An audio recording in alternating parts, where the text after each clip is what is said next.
Hendak jenguk keluarga sakit di Jakarta, kronologi Kapolres Boyolali kecelakaan di Tol Batang, 2 polisi tewas. Kapolres Boyolali Polda Jawa Tengah HKBP Muhammad Yoga Buanadipta Ilavi mengalami kecelakaan di Jalan Raya Tol Pemalang Batang kilometer 346 jalur B wilayah Desa Kandeman Kecamatan Kandeman Kabupaten Batang, Selasa, 1 Oktober 2024, sekira pukul 1:25 waktu Indonesia Barat.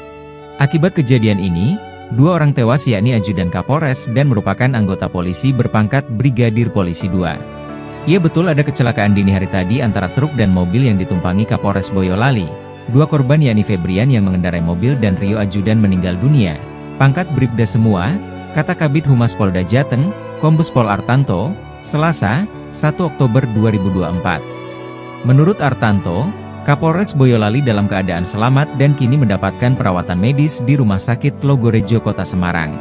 Bapak Kapolres Boyolali alami luka lecet pada kepala dan syok akibat kejadian ini, bebernya.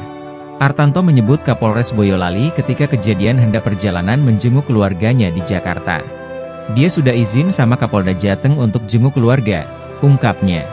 Dia menuturkan, kecelakaan bermula ketika mobil Toyota Fortuner plat H1981MY yang ditumpangi Kapolres Boyolali melaju dari timur ke barat atau arah Semarang ke Tegal menabrak truk trailer plat H9806BV bermuatan tiang listrik. Kedua kendaraan sama-sama berjalan di jalur B, penyebab kecelakaan pun kini masih diselidiki oleh Ditlantas Polda Jateng.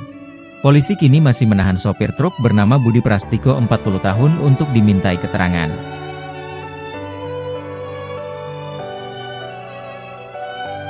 Download Tribun X sekarang, menghadirkan lokal menjadi Indonesia.